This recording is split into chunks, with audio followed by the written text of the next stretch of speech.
Okay, hope everybody had a good break. Time to get to work. We're excited about the start of camp. We've actually been here a few days with the rookies, some of the early guys, quarterbacks, injured guys, and so it'd be good to get out on the field today. Looks like a nice, cool day. Players' prayers were answered, but hopefully we'll get some heat going forward. But really looking forward to the start of camp. I think we've had a lot of guys that have worked really hard in the off season. That's obvious in their physical conditioning and I think their attitude and be ready to go. We have unfortunately a few guys that aren't quite ready yet, but I would say that they're all in the kind of day-to-day category. We'll see how it goes on a day-by-day basis, but hopefully we'll see them out here at some point here in training camp, and we'll just take it one step at a time. We got a long way to go. We got a lot of practices in front of us here, about 20 or so before the Saints come in. So each day hopefully we can get a little bit better, start evaluating our players, start putting our team together, and have a good competitive camp. Would that day-to-day category include locker? It includes everybody. Is there a specific focus or theme or general message heading into this camp? Well, I think, as with most camps, the early part of camp certainly is devoted to fundamentals. We worked a lot of teamwork in the spring, different, blitz situations and just a lot of teamwork, running game, passing game, third down, red area. Now's the time where each player individually really needs to get off to build a good base on his individual techniques, his footwork, his hand placement, his leverage, doing all the little things. And if that base is built well in training camp, then I think, historically that I've seen that'll usually carry over for the bulk of the year. It's just hard to find time to do those individual technique drills later in the season when, you have fewer practices and you're more working on game planning and things like that. So, I think that's a big emphasis for us. And, obviously, from a coaching standpoint, just putting the whole team together. Watching our younger players, seeing how much they've improved, see how it comes together with some of the new players that we've added onto the team, and just evaluating the whole mix there. We'll see how that goes. We really haven't had a chance to do that too much. This spring was more of a teaching emphasis, and now we're in a good competitive camp, and again, between our practices and working against the Saints and the Falcons and the preseason games, I think we'll get a good look at it. Just on Wes's progress and just how he has had to approach the rehab. Like everybody else has had an ACL. It's a long rehab, and players go through different stages of it. You work on things and improve on them, and if there are no setbacks, then you go to the next level. If you hit a little sticking point, then you back off and wait till that clears up and then move ahead. And, it's a long way to go. We'll see how that whole process takes place. I think the last probably 10 to 20% on those injuries is, that's the hardest part to get back. So, we'll see how it goes. You guys released Sean Crable yesterday. Talk about that. Sean, unfortunately, hasn't really been able to participate in a lot of the things that, that we've done. We didn't pass him on the physical and just didn't feel like he was ready to compete and participate right now. Sorry, you said you didn't pass him on the physical. He did not pass the physical and just isn't ready to participate here in camp. So when you say right now, is there a chance to exist? Yeah, I would say, I think if Sean, physically is healthy, that, that he would have a good chance to compete on the field based on, what we saw coming out of college and in limited opportunities that we've seen to evaluate him in the last 2 years. But right now, I just don't think he's there. Can a player not pass the conditioning test? And could that be the reason he didn't pass the physical, or could he not take the conditioning test before? Well, that's all. Yeah, that's all part of the physical. I mean, there's a physical and there's a being in condition, and I mean it's all inclusive. Well, you've seen a lot of training camps. In your mind, from your standpoint, has it changed significantly since you broke into the league, or is it still pretty much the way it always was? Yeah, compared to when I came into the league, there is no training camp. It's very short. The number of 2-day practices that most teams have.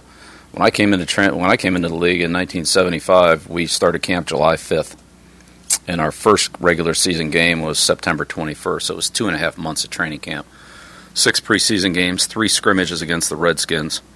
I don't know how many 2-a-days, but I mean it had to be 30. I don't know. It was forever. It was 2.5 months. It was all July, all August, and half of September of training camp, preseason games. And it was like a full season, and then a regular season. So. Has training camp changed? They have no idea. I mean, good or bad, but that sounds so incredibly excessive. I mean, if you look back on it, Well, I'd say 2 things, Bob. One, in those days, you didn't have the all-season program that we had now. I mean, at the Colts, our weight room consisted of an open room with a universal gym in the middle of it. I mean, that was the weight room. That was the weight program. There were no TAs. There were no, it was none of that. So, you take the spring and add it on to the fall, and we were in camp a long time. I mean, a lot of teams like the Vikings and Bud Grant and those guys, they didn't come to camp July 5th, believe me. But I think that you need time to get a football team ready and get a football player ready. I think it's hard to, just walk out there and start playing at a high competitive level in our sport without, putting players at risk, and we'll see at the beginning of training camp, all teams will start to have, the injury list will pile up, and then that'll gradually decrease by the end of training camp, and then when the regular season starts, then those injuries will, reoccur. Some guys will be out for the year, some guys will be out for, a length of time, and then as the season goes on, the guys that aren't out for the season will, start to come back, and so that's the way it usually goes. I would expect it to go that way this year, but I think we're probably in a good spot right now. This is probably about right. You get 2 weeks before the first preseason game, and then play 4 preseason games. Gives you a chance to evaluate the younger players in about half of those snaps, roughly, and it gives you a chance to use your veteran players who are competing for playing time or who are your better players. It gives you a chance to give them about half the snaps in practice and games. To get ready, could it be a week longer, a week shorter, whatever. I mean, that's, But I think generally speaking, that this is, a pretty good pace to get a team ready for a regular season game. I don't think we need the time that we had, in '75. Let's put it that way. 9 preseason games, because those 3 scrimmages against the Redskins, they were about 120 plays per scrimmage. So it was a long camp. Drastically, Bill, with the 17 or 18 games you alter? Yeah, well, I don't know. I haven't been through one of those yet, but I'm sure it would take its toll.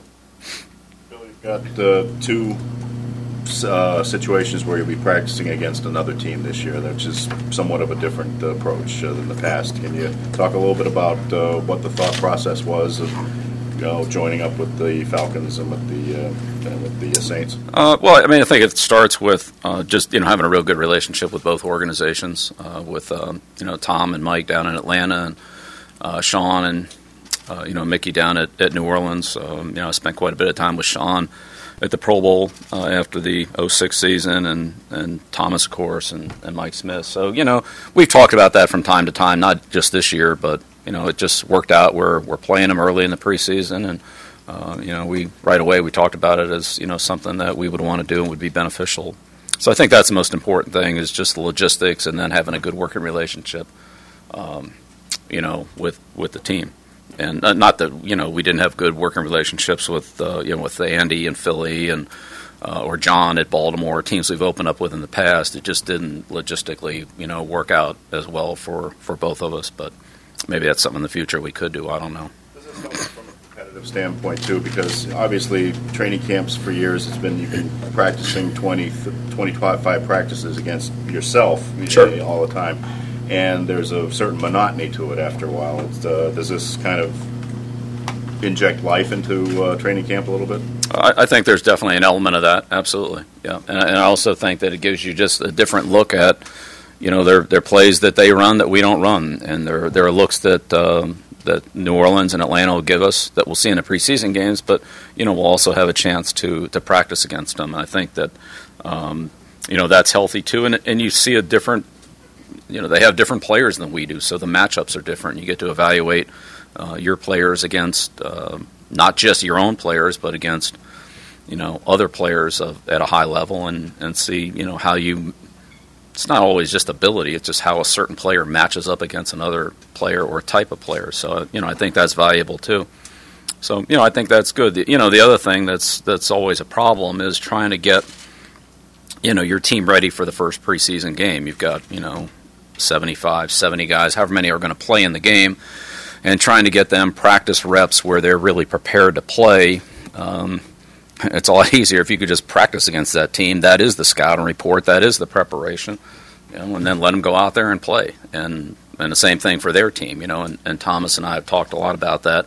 Sean, as well, that, rather than us trying to simulate you guys, we'll be us, you be you, and then, let them go out and play in the preseason. And, and you can also control things by, like red area and third down and punt rushes and things like that, those things may or may not come up in the game, but you can actually script them and practice them to get a look against another team, rushing the punt or rushing a field goal, inside of 20, blitzes, and so, things like that, like I said, you may or may not get those plays in the game. So, I think that's good work too.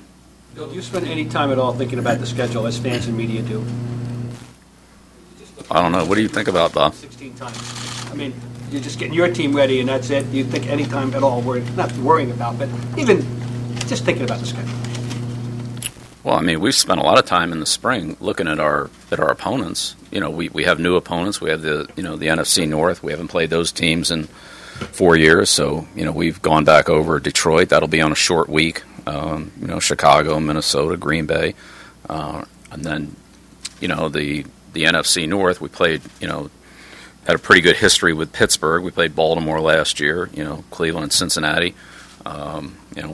New staff in Cleveland and Cincinnati. We played them recently, but still that's they've had changes there. So those are all new. In terms of competitiveness, strength of schedule, likely is what I'm trying to get at. Yeah. Well, you guys are a lot smarter than I am figuring that out. 3 years ago, Miami was 1-15, and next year they won the division. So I think each year is a new year, and what a team looks like in paper, and then what they actually are in the fall, and how they perform is usually two different things. And each year it seems like we have 3 or 4 new division winners. We have teams that go from 1, 2, 3 wins to double-digit wins, and playoff teams and so forth. So. I don't know how you project all that, and I don't really spend a lot of time worrying about that. I think, you do your preparation on your opponents, both the new ones and the ones you're familiar with, like the Jets and Miami, and, teams like that, Indianapolis, and then you take them as they come and do your best to get ready for each team every week. Players obviously don't really care for training camp, and that's understandable, but from a coaching standpoint, do you enjoy it? It's a chance to do more. Well, I think players understand that they need to prepare. I think they know that, and so no matter how many times you go out and run around the track, and how many sit-ups you do, and chin-ups and all that, you can't replicate being on the field with 21 other guys playing football. And I think any experienced player understands that. I really do. So however that's constructed, however you set it up, it's a necessary part of preparing for the season. If you want to play well and have a good team and have a good season, that's all part of it. And I certainly can't remember a good season that I've ever been a part of that wasn't, also part of a productive training camp and preseason. I think those things go hand in hand. Is Logan Mankins here, and has there been any progress? No, all the players that are here are under contract, and Logan's not under contract. Okay. All right, we're going to run. Thank you.